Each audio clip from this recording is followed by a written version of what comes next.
CTV News with Angela Mackenzie. Good evening. Thank you for joining us. Premier Christine Frechette met with representatives of Quebec's agricultural sector today, just 5 days ahead of possible 50% tariffs from the U.S. One of her top ministers said Canadian and American negotiators are not close to a deal. Meantime, Frechette wanted to send a clear message that Quebec's dairy industry will not be sacrificed for a U.S. trade deal. Here's Matt Grillo. Right as the meeting was set to get underway, Economy Minister Bernard Drainville said Quebec received an update from Dominic Leblanc, who has been negotiating in Washington. There's still no deal between Canada and the U.S. And Drainville said it seems both sides are quite far from a deal. Negotiations will continue in the next days, but for now there is no sign that Trump will delay these tariffs. They will apply unless there is progress. And Drainville added that supply management is part of the discussions. Now, that is an important issue because supply management is a system that helps protect Canadian dairy farmers, and it's something that irritates the U.S., and Trump has complained about the level of U.S. dairy farmers' access to Canada's market. Following the meeting, the Premier said she does not want Ottawa to concede anything when it comes to supply management. Quebec has 4,000 dairy farms, so it is a very important sector for the province. We need to make sure that the federal government will not put forward the idea of modifying the supply management for the dairy system, dairy sector, excuse me. And we need to mention that Quebec has been so far the most impacted province when it comes to the impact of the tariffs. Many sectors have lost a lot of jobs, thousands of jobs, and therefore we've been the most impacted, and it is therefore even more important to preserve the supply management mechanism for the dairy sector, agricultural sector, I'd say, and we ask that to the federal government. The meeting lasted about an hour. When the Premier addressed reporters, agricultural groups stood behind her.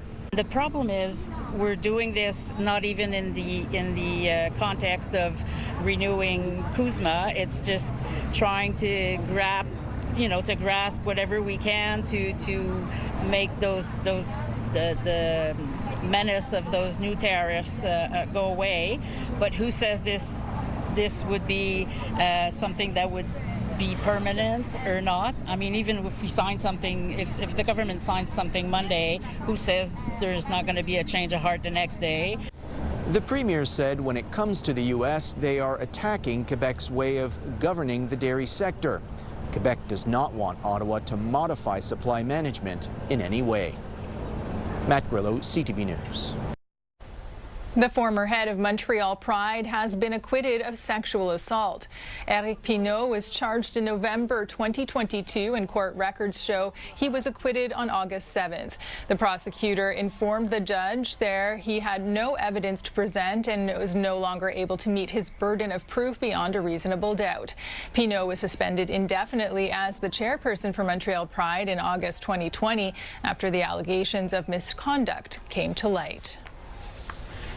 Well, the City of Montreal and the Crown Prosecutor's Office have reached an out-of-court settlement with a man who was wrongfully convicted for murder.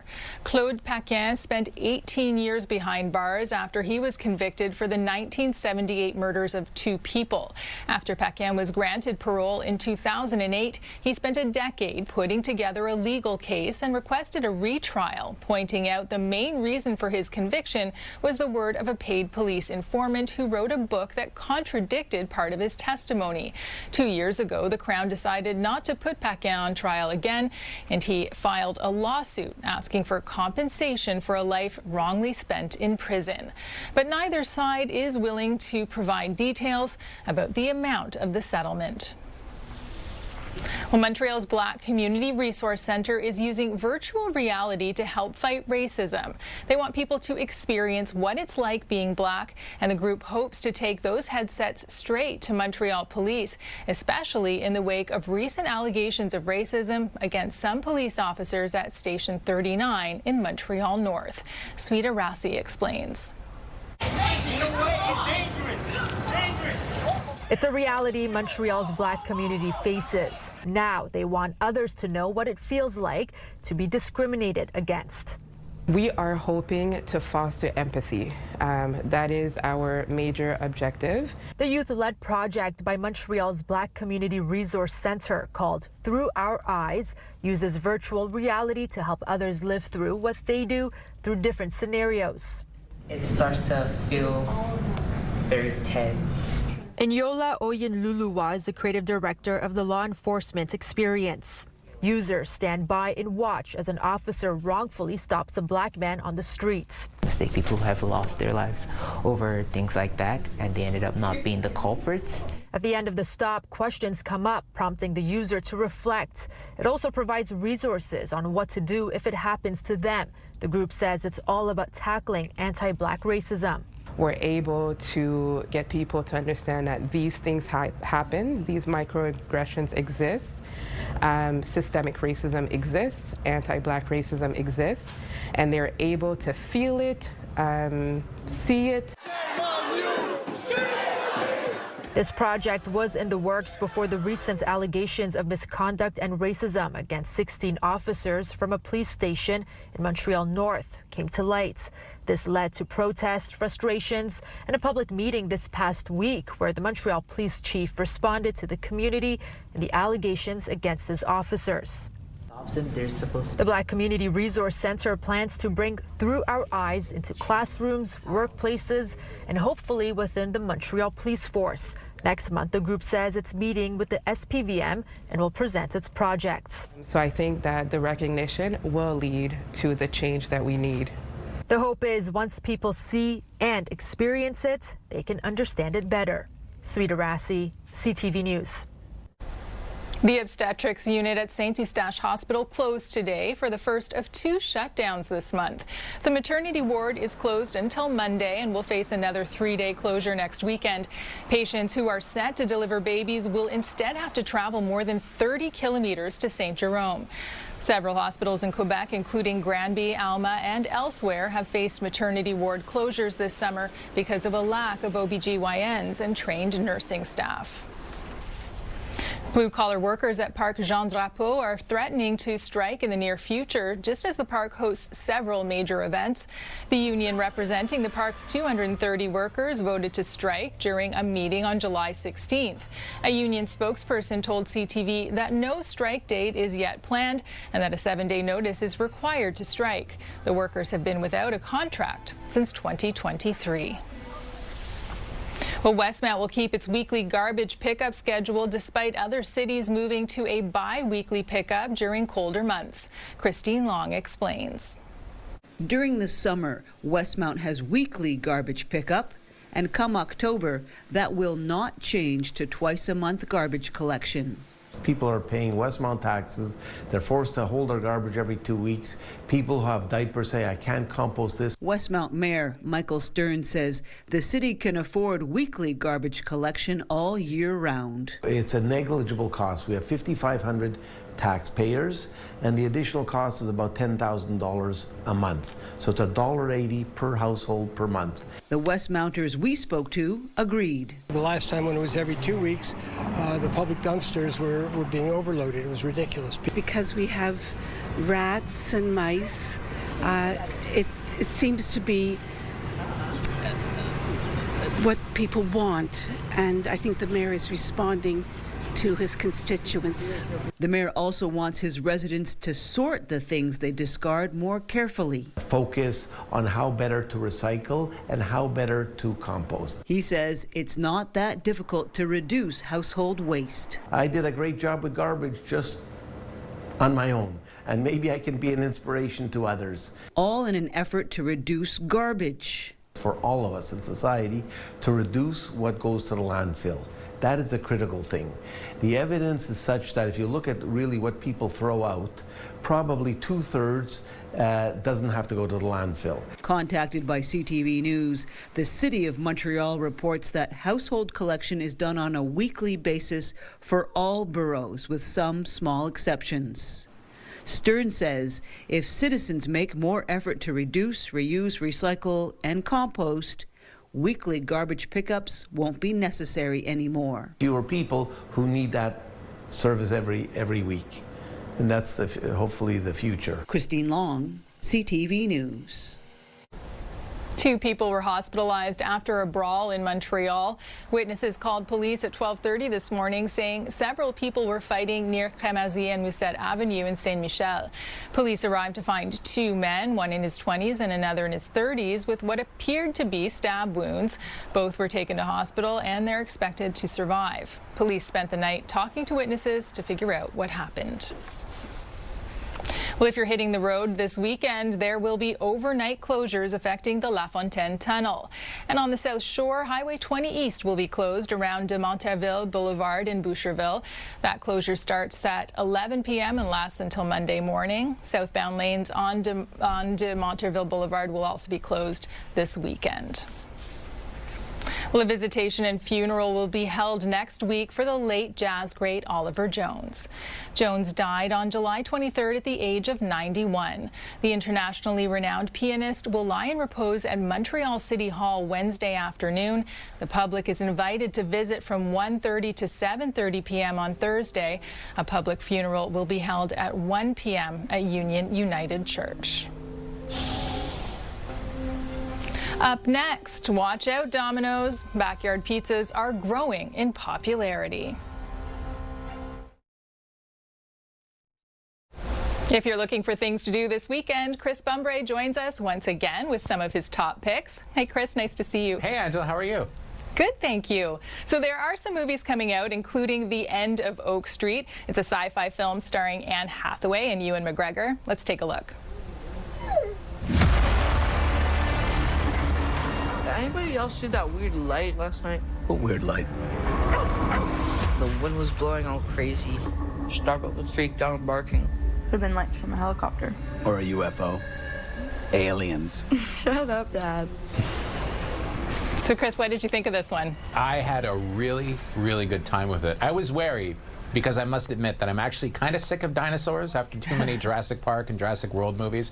But no, this one, to me, is the best movie featuring dinosaurs since the original Jurassic Park. So the premise is a bit hard to swallow. It's an entire neighborhood gets transported somehow 65 million years into the past. So you have Anne Hathaway, Ewan McGregor, and their family being hunted down by dinosaurs that are picking off their neighbors. And it gets surprisingly gory for a PG-13 movie. But, you know, it's 100 minutes, which is rare these days. Usually these tentpole movies are all over 2.5 hours long. It's like an 80s movie. It's actually set in 1982, and it really kind of has the vibe of, you know, one of those classic kind of horror family movies we grew up on, like Poltergeist or Arachnophobia, movies like that.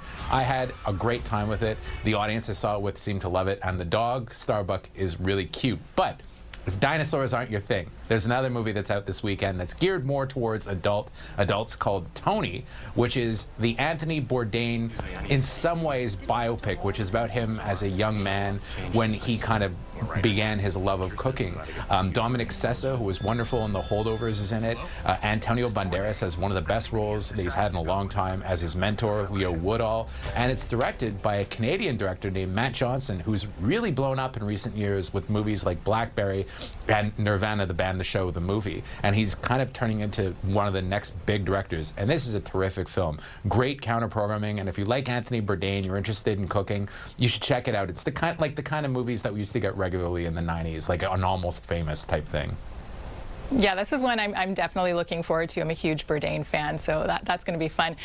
Chris, Lasso Fest is also back, so who's headlining this year? So tomorrow it's going to be Thomas Rhett, and on Sunday it's going to be Mumford & Sons. And what's interesting about Mumford & Sons is that if you've been keeping up with their tour, Jason Sudeikis has been showing up at certain shows because, of course, they did the theme song for Ted Lasso, and Ted Lasso's new season just began. So who knows, if you go on Sunday, Sudeikis could show up. I know he loves Montreal, but it's at Place Jean Drapeau. There's line dancing, lots of stuff going on. Lasso Fest just seems like it gets bigger and bigger every year. And for West Islanders who like meat, Rib Fest is also on this weekend. It is, and it's at my alma mater. It's at PCHS, Pierrefonds Comprehensive High School, where I went to school. And yes, there's Rib Fest all weekend. Entry is free. Certainly the ribs are not, though. But there's a rib competition. There's inflatables for kids. There's music. Freddie James is going to be there, and it's on all day Saturday and all day Sunday. And hopefully the weather cooperates, because it looks like it'll actually be a pretty nice weekend. Chris, before we go, tell us about this special screening of My Bloody Valentine. Is this the original? It is from 1981, one of the few Canadian-made slashers and a classic. So this is showing at Cinema du Musée. It's a show that's being put on by a friend of mine, Jason Rockman, with his company Morning Gory. They do screenings like this every month, and what's interesting about this one is that the director, George Mihalka, is actually going to be there for a Q&A. So that's on Saturday night if you want to see an interesting piece of Canadian film history, a gory piece of Canadian film history. You might want to check out My Bloody Valentine. Certainly not for the kids, though. Heavy movie. Scary stuff indeed. Thanks for this, Chris. Have a great weekend. Oh, my pleasure. Thanks for having me. There's a new trend for backyard chefs who like gourmet pizza. More people are investing in pizza ovens to get restaurant-style pizza made right at home. Here's Pat Foran. As a trained chef and pizza enthusiast, Paul Hope has spent years perfecting his pizzas. He says the latest outdoor pizza ovens can make pizza night at home much easier. Pizza ovens are great for people who really like to cook and want to play around with different toppings and really perfect the process. They're not great if you just want a quick route to good pizza. Consumer Reports evaluated 8 popular pizza ovens using the same store-bought dough, sauce, and cheese for consistency. 50 pizzas later, this solo stove model stood out among the competition, turning out great pizzas again and again. For smaller pizzas cooked with wood or charcoal, consider this Oni. Wood-fired ovens are great because they give you that sort of authentic, traditional crust and flavor. But gas ovens in general were much easier to use and provided more consistent results. No matter which oven you choose, these tips can help you create a great tasting pizza. First, get it hot. Preheat the oven for up to 30 minutes so it's at the optimal temperature for a perfectly crispy crust. Then, move quickly. These ovens get really hot, and even 10 seconds can make a big difference in how the pie comes out. So you want to make sure you have everything ready before you start cooking. Finally, practice makes perfect. Expect to make mistakes in the beginning, no matter which oven you choose. Cook with it, get familiar with it, then throw a pizza party. You may not use it as often as your barbecue, but a pizza oven could be a nice addition to your backyard space. Pat Foran, CTV News. A social media challenge is putting a small family restaurant in rural Manitoba on the map. As Danton Unger explains, visitors are coming from all over the world. A 2-hour drive southwest of Winnipeg, you'll find the Somerset Food Bar, famous for its fried chicken and friendly faces. It's quintessential small-town Manitoba. All the locals love coming here. It's their getaway from home. But this summer, it's also become a global destination. All over the world, we've had people from as far as Belgium and France stop in. It all started back in July, the dog days of summer when business at the restaurant typically slows down. Manager Jay Friesen created a simple social media challenge and posted it online. We challenged ourselves to get 60 towns to visit our little restaurant in 60 days. We thought 60 towns would be difficult enough to get this summer in 60 days, and day one we were blown away at the response. Friesen's challenge went viral, and in just 10 days people from across Manitoba had filled the list. But it didn't stop there. As word of the challenge spread, people kept showing up. Yorkton, Saskatchewan, Mather, Pansy, Phoenix, Arizona, what? Since then we've upped the level to 100 and now all the way to 200, and we're getting near that goal as well. As of Friday, Friesen has welcomed visitors from 186 towns. On this list, communities from across Canada and at least 9 different countries. It's exciting for them to just be part of this crazy little Manitoba story. Even the locals have been enjoying the fresh faces around town. I think it's great to have little small town businesses part of the larger community. With a few weeks left of summer, Friesen is looking forward to seeing how many more visitors from home and abroad may pop in for a visit. It's really turned into this like grassroots support local, all Canadian, just local support challenge. It's hard to put into words sometimes. Danton Unger, CTV News, Somerset, Manitoba. A 92-year-old golfer in Ontario is marking her first ever hole-in-one. Well, I didn't realize it had happened until Rick came back, the marshal came back and told me it's in the hole. I said, it is not. He said, it is so. I didn't believe it at all. Verna Philby earned her first ace on the 8th hole at her local club in Chatham, Ontario. It was an 89-yard par 3. Philby says she's been golfing since her late 40s and typically plays about once a week. She says she celebrated her first hole-in-one with 4 Crown Royals at the clubhouse.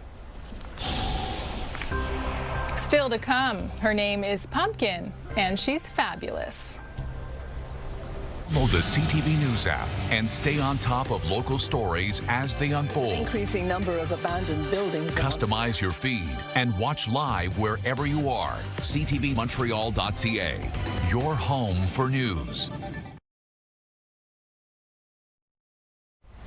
She's a larger-than-life orange tabby who appears to be winning the battle of the bulge, as well as the hearts of her new family members. Here's Danny New.